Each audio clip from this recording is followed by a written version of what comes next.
오늘은 데이 11문제 풀어보겠습니다. 직육면체 모양의 상자가 있고 거기 안에 정육면체 모양의 주사위를 채우고 싶은데 가로 세로 높이가 있으면 주사위 모서리 길이가 주어졌을 때 최대한 몇 개 넣을 수 있는지 구하면 된다고 합니다. 그냥 문제만 봤을 땐 잘 이해가 힘들 수도 있으니까 그림을 그리면서 어떻게 풀어보면 좋을지 해보면 좋을 것 같아요. 자, 여기서 일단 첫 번째가 가로 세로 높이라고 되어 있는데 차례대로 가로 세로 높이가 다 1인 직육면체 상자가 있고 길이가 1인 정육면체 상자를 거기 안에 넣으면 되겠죠. 그때 그림을 그려보면 빨간색을 직육면체라고 하고 거기 안에 정육면체 하나가 이렇게 들어가는 모양이겠죠.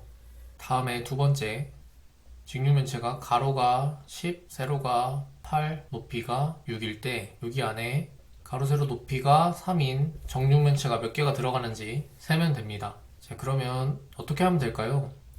일단 가로만 한번 생각해 봅시다. 가로 세로 높이를 하나씩 비교를 해보는 거예요. 자, 지금 정육면체의 가로는 3이니까 이 가로로는 정육면체가 몇 개 들어갈 수 있을까요? 10에는 3이 3번 들어갈 수 있으니까 가로는 3번 들어갈 수 있습니다. 그 다음에 세로로는 역시 3은 8에 2번 들어갈 수 있으니까 세로로는 2개가 들어갈 수 있겠죠. 높이로는 3은 6에 2번 들어가니까 2번 넣을 수 있습니다. 그러면 최대로 들어갈 수 있는 건 요거 3개를 다 곱한 값이겠죠. 가로로 3개가 들어갈 수 있고 그 다음에 세로로 2개가 들어갈 수 있으니까 가로 세로만 생각하면 6개가 들어갈 수 있는 거죠. 하나 둘 셋 넷 다 6개. 그렇게 해서 3 곱하기 2 6개를 구할 수 있었고 이걸 몇 층 쌓을 수 있냐가 높이잖아요. 위로는 2개 들어갈 수 있으니까 이 6개짜리를 한 층 더 쌓을 수 있으니까 곱하기 2를 하는 거. 그래서 이렇게 가로로 몇 개 들어가는지 세로로 몇 개 들어가는지 높이로 몇 개 들어갈 수 있는지를 센 다음에 다 곱하면 그게 정답이 됩니다. 그러면 12가 정답이겠죠. 이거를 이제 코드로 짜면 되는데 가로 몇 개, 세로 몇 개, 높이 몇 개를 구하면 될 겁니다. 자, 먼저 가로 개수를 구하는 코드를 짜봅시다. 가로로 몇 개가 들어가는지는 박스의 가로 길이를 정육면체의 모서리 길이로 나눈 것에 몫이면 되겠죠. 여기서 10 나누기 3을 지금 하고 있는 건데 10 나누기 3을 했을 때 나머지는 버리고 몫만 남기는 그런 계산이었으니까 저희가 여기서 몫만 구하고 있는 겁니다. 세로는 똑같은데 세로 길이는 박스 1이니까 이렇게 수정할 수 있고 높이는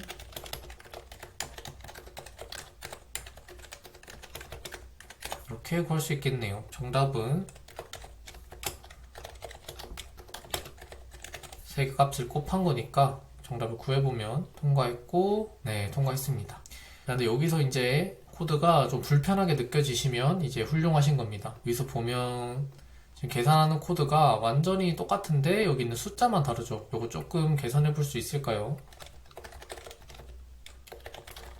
0, 1, 2만 자동으로 만들어주면 되니까 3까지 포문을 만들고 지금 여기 있는 3개의 값을 결국 다 곱하는 게 우리가 하고 싶은 거니까 answer라는 값에다가 이 값들을 곱한 것을 누적을 해주면 됩니다. 그래서 0 대신에 i를 넣고 answer를 리턴하면 answer에다가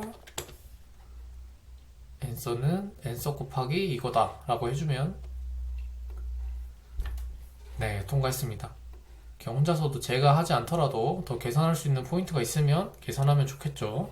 다음은 합성수 찾기 풀어보겠습니다. 약수가 3개 이상이면 합성수라고 합니다. 자, 약수 구하는 건 쉽죠. 저희가 효율적으로 구할 수도 있겠지만 저희는 지금 초보이다 보니까 최대한 간단하게 풀면 잘하신 겁니다. 약수를 어떻게 구할 수 있을까요? 숫자 10이 들어있으면 약수는 이 10과 나누어서 떨어지는 숫자가 있으면 얘와 어떤 숫자를 나눠서 나머지가 0이면 걔가 이 숫자가 약수인 거죠. 그래서 우리가 해야 될 거는 일단 1과 자기 자신 10은 무조건 자기 약수니까 2개는 확보가 됐고 이 1과 10 사이에 2에서 9 사이의 숫자 중에 하나라도 10과 나누어서 나머지가 0이 되는 숫자가 있으면 그러면 얘는 합성수라고 볼 수 있겠죠. 그래서 10 대신에 이제 어떤 수든지 들어올 수 있으니까 이걸 n이라고 하고, 얘도 1과 n 사이의 숫자 중에서 약수가 하나만 있으면 되니까 2와 n-1 사이에 n과 나눠 떨어지는 게 하나라도 있으면 그건 합성수다. 그렇게 구해주면 되겠죠. 근데 문제가 이 10이 합성수인지를 구하는 게 아니라 10 이하의 합성수는 몇 개나 있는지 라고 되어 있으니까 이 과정을 이렇게 해서 합성수를 구하는데 이거를 n도 했다가 n-1도 했다가 n-2도 했다가 차례대로 다 계속 해주면 되겠죠. 이렇게 해서 한번 구해봅시다. 일단 이런 문제를 풀 때 한 번에 모든 걸 해결하려고 하지 말고 가장 간단한 거 먼저 한번 해봅시다. 일단 n이 합성수인지 구하는 코드를 짜보겠습니다. 자, n이 합성수인지 구하려면은 2부터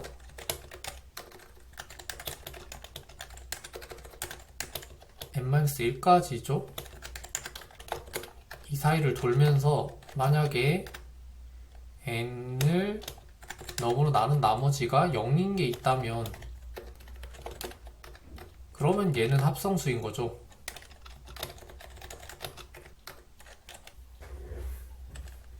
그래서 여기 코드를 한 번이라도 실행했다면 얘는 합성수인 거니까 합성수는 한 개씩 세야 되니까 isCount라는 불리형 값으로 관리를 해주겠습니다.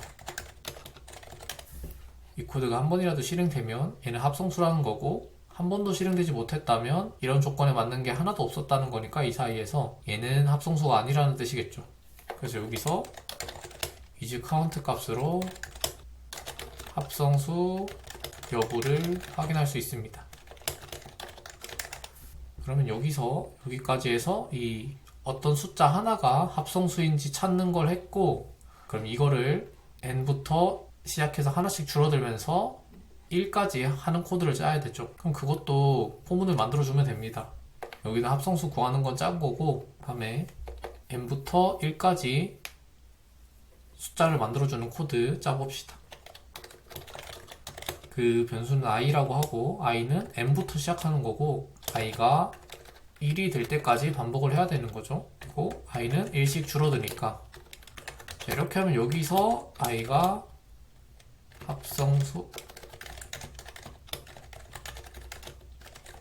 합성수인지 비교해야 되는 숫자죠. 자, 그러면 이제 이 코드와 이 코드를 합쳐봅시다.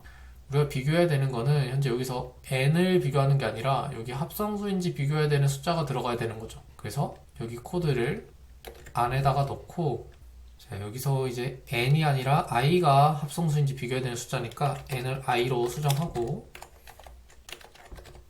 네, 이렇게 하면 현재 이 n이 합성수인지 체크할 수 있습니다. 자, 이렇게 했을 때 그러면 정답을 구해볼까요? 자, 여기 answer라는 변수에다가 합성수 몇 개인지 저희가 셀 거거든요. 그래서 대신에 let이라고 써주면 좋겠죠. 이렇게 해놓고, 자, 만약에 여기서 합성수 여부를 알 수 있으니까 요거 합성수라면 1 증가시켜주면 되겠죠. 제출을 하면 통과했고, 통과했습니다. 네, 이거 조금 복잡해 보이지만 두 가지 단계로 나눠서 간단하게 짜고 합쳐보면 쉽게 해결할 수 있는 문제죠. 자, 근데 이건 꼭 필요한 건 아닌데 나중에 더 좋은 코드를 작성하기 위해서 저희가 계산할 수 있는 부분입니다. 이제 이렇게 한 가지 역할을 할 수 있는 로직이 담긴 코드가 있어요. 근데 이걸 포문 안에 넣으니까 너무 복잡해졌죠. 제가 이 코드를 따로 빼서 어차피 얘가 하는 건 합성수인지 아닌지를 구해주는 로직으로 볼 수 있는데, 얘는 i 값만 있으면 계산을 해서 isCount 값을 구해주는 그런 코드예요. 그래서 이런 거는 함수로 분리를 해서 저희가 가독성을 훨씬 높일 수 있습니다.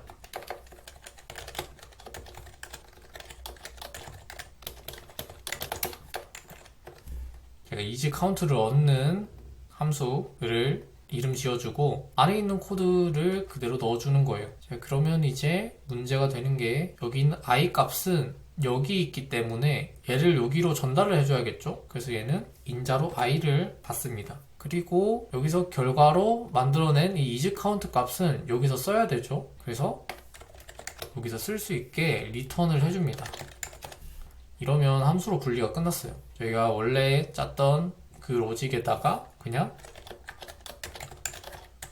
이렇게만 해주면 코드 실행하다가 저희가 짰던 여기 있는 복잡한 로직은 여기로 가서 실행하고 계산해주고 그걸 받아서 계산을 하면 훨씬 코드가 읽기 좋아졌죠. 그래서 제출하면 잘 동작했습니다. 자, 함수로 이렇게 분리하는 것도 가능한 순간에 한번 분리해 볼 테니까 연습해 보시면 훨씬 좋을 거예요.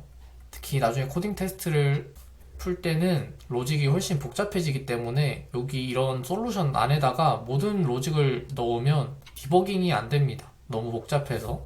그래서 적당히 나눌 수 있는 부분은 나눠줘서 내가 만약에 여기 합성수 구하는 로직이 좀 잘 안 되는 것 같다. 그러면 이 코드만 보면 되죠. 그렇게 쉽게 디버깅 할 수 있으니까 이런 습관을 들여두시면 좋을 것 같습니다. 다음은 최대값 만들기 문제 풀어보겠습니다. 그래서 두 개 숫자가 있는데 각각 하나씩 뽑아가서 가장 큰 숫자를 만들 수 있는 걸 최대값을 리턴하라고 되어 있네요. 자, 이거는 여러 가지 방법이 있을 것 같은데 가장 간단한 방법은 뭘까요? 이 배열을 정렬을 한 다음에 내림차순으로 정렬해서 앞에 두 개 거 뽑아서 곱하면 그게 가장 큰 숫자겠죠. 그리고 여기는 원소가 다 양수이기 때문에 예를 들어서 그런 경우가 있거든요. 배열이 3, 2, 마이너스 99, 마이너스 99 이렇게 있을 때 내림차순으로 정렬하면은 이렇게 될 텐데 앞에 거 두 개 곱한 것보다 뒤에 거 두 개 곱한 게 훨씬 크죠. 이런 경우가 있는데 여기서는 다 양수만 들어온다고 되어 있기 때문에 이걸 신경 쓸 필요도 없을 것 같습니다. 그러면 먼저 넘버스를 정렬한 다음에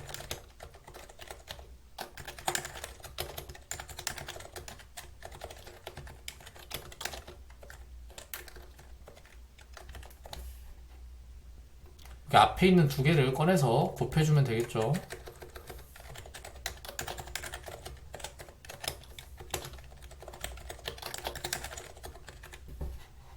통과했고 통과했습니다. 간단한 문제죠. 이렇게 풀 수도 있고 조금 더 무식하게 풀 수도 있겠죠. 여기 있는 숫자와 여기 있는 숫자를 모든 경우의 수를 다 곱해보고 그 최대값을 구하는 방법도 있을 거예요. 이것도 한번 해볼까요? 자, 먼저 넘버스에서 1, 2, 3, 4, 5 이렇게 꺼내야 될 텐데 그런 코드는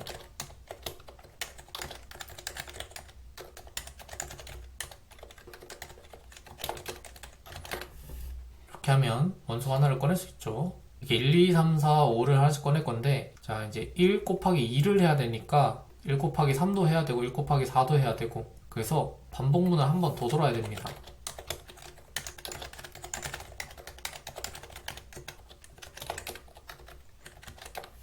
자, 그래서 i도 이 반복문을 쭉 돌고 있고 j도 이 반복문을 쭉 돌고 있는데 그걸 두 개를 곱해서 최대값을 구할 건데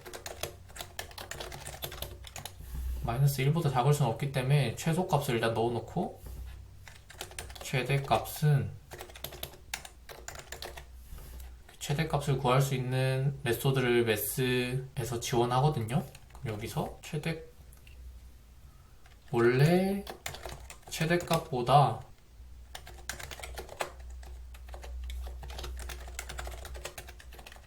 새로 구한 값이 더 큰지 이렇게 구하면 되겠죠.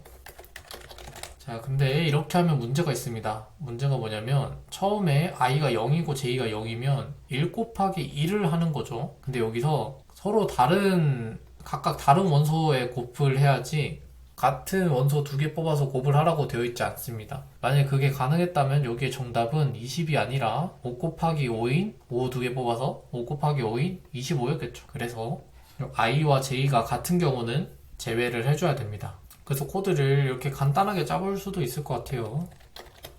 i랑 j가 같으면 컨티뉴를 해서 실행을 하지 못하도록 막아주면 잘 동작합니다. 그런데 이렇게 하게 되면 불필요한 계산이 많이 생겨요. 어떤 경우가 있냐면 i가 만약에 3을 곱하고 있는데 j가 0이라면 3 곱하기 1을 하는 거죠. 근데 3 곱하기 1이나 이걸 3 곱하기 1을 할 때는 이미 i가 0이고 j가 2일 때 1 곱하기 3을 했었기 때문에 3 곱하기 1이나 1 곱하기 3이나 똑같잖아요. 그래서 j가 i보다 큰 경우에는 곱하기를 할 필요가 없어요. 이전에 다 했던 거기 때문에. 그래서 그런 경우를 막으려면은 i가 항상 j보다 작으면 되겠죠. 그래서 i가 0일 때는 j는 그 다음부터 시작하고 있으면 돼요. 그래서 j는 i 플러스 1이라고 하면 3 곱하기 1 같은 이런 비효율적인 계산은 일어나지 않으니까 조금 더 효율적으로 짤 수 있겠죠. 자, 그리고 이렇게 되면은 i랑 j가 같을 수는 없기 때문에 항상 i보다 j가 크니까 이거는 지워도 됩니다. 똑같이 통과를 했습니다.